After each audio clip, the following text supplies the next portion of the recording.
Menopause doesn't only rearrange your body. It doesn't politely knock at the door of your home life and leave your career untouched. It walks straight into your workplace too. And in the corporate world, that can be brutal. You don't notice it at first. You're still the strong one, the dependable one, the one who keeps the wheels turning. You show up with flu, you push through deadlines, you answer emails late at night, you carry things quietly. They love you then. You make them look good. The culture looks strong. The brand shines. The work family feels real. Birthdays are celebrated. Promotions are applauded. You laugh together in the kitchen during a coffee break. It feels like a second home. And then something starts to slip. You're tired in the way that sleep doesn't fix. You're more emotional in meetings than you've ever been, sometimes defensive, and it catches you off guard. You hear yourself responding sharply to simple questions about projects or timelines, and afterwards, the guilt washes over you. Your nervous system feels like it's permanently switched on. Even small inquiries feel like pressure. Everything feels louder, heavier, more urgent than it actually is. Then one day, you just can't hold it together. You speak up, you cry in your boss's office, someone walks you outside and gives you a hug, tells you it's okay. You feel seen, you feel relieved. You think maybe they understand. But instead of space, another big project lands on your desk. And you tell yourself to buckle down, just push through. Only this time, it's one too many. Your nervous system has nothing left to give. It's open, raw, and short-circuiting. You feel like you split in half. Simple tasks suddenly feel complicated. Your mind won't think straight. Words don't come. Meetings are overwhelming. You snap at a client and don't even recognize yourself in that moment. It is time to ask for real help. Maybe work from home for a while or half days. Anything that makes things a little lighter so you can figure yourself out. But it's too late. Your phone rings and suddenly you're hearing about conversations and situations you didn't even know were happening. Decisions have already been made. Narratives have already formed. You're trying to catch up, trying to understand. But it feels like the carpet has been ripped from under you. Before you've even found your footing, it's done. No real process, no space to properly hear your side, no pause to ask what really is going on. Just eject. And you let go, just like that. By the same work family that toasted with you at Christmas parties.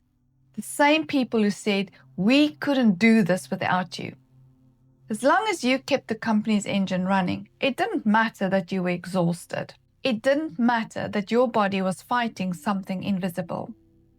But when the effort shifts towards supporting you, when you become the one who needs time, patience, understanding, you become inconvenient. You become a lot. What happened to the person we used to know are the questions asked behind your back. This is the part no one prepares you for. The extreme loneliness. Alone at work, alone at home, trying to explain things you don't fully understand yourself. Alone at the doctor's appointment where you get 15 minutes and a prescription, but not the space to fall apart safely. Menopause is not the same for all of us, and neither is the support we received. There are policies and processes, beautiful ones, written carefully in handbooks and HR systems.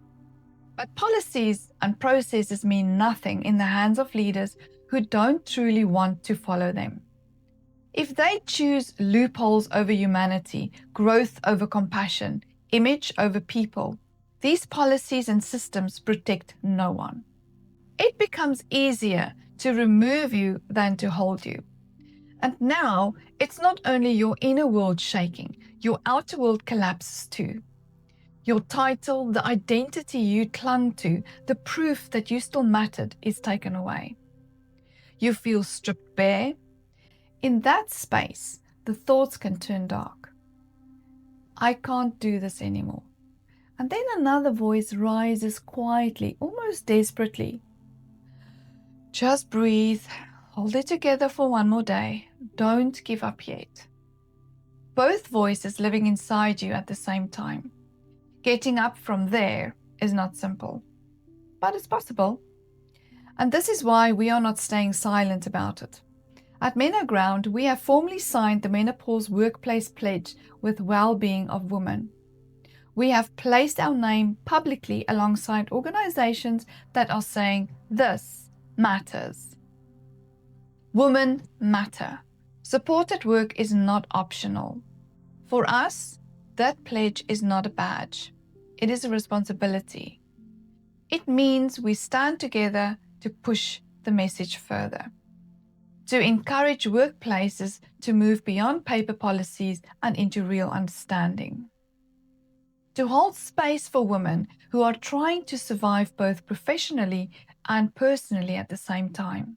Because not every woman or man in authority will understand, especially if they never experienced menopause in a way that dismantled them. Some will not have the patience, some will not have the tolerance. For them, it can look like drama. Pull yourself together, get back into the saddle. We don't have time for this. I can't work with this person anymore. And then there's this word that companies like to use, the menopause. We don't say you have the puberty, you have the pregnancy, you have the ovulation, you have the erectile dysfunction. Why do we wrap this one in a word that makes it sound like we are unstable, drifting, dramatic? Menopause is biological.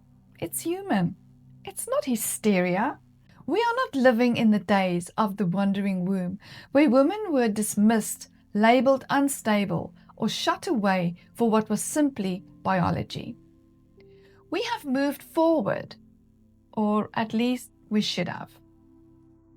And that means we carry a responsibility to shift corporate thinking too, to move away from quietly shaming women, sidelining them, or easing them out of the workplace when they become inconvenient. Menopause is not a flaw to be managed out of the system. It is a life stage to be understood within it. What I have seen recently and over the years through coaching and working with women and mothers is that temperament matters. Personality wiring matters. Some women internalize it, some express it, some fight it, some collapse under it. The way you are wired shapes how you experience the season.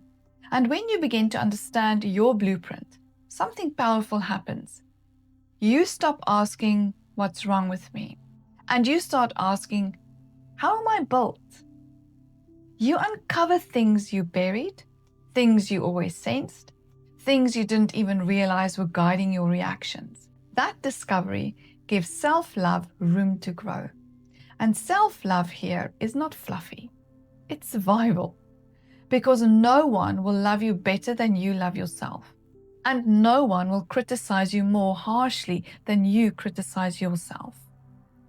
Work families may disappear when you become complicated. Real families sometimes don't know how to handle your unraveling.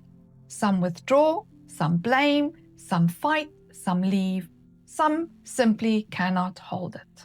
And you realize something sobering. People are often there for the bright, shiny seasons. But you, me, myself and I are here in the darkest ones.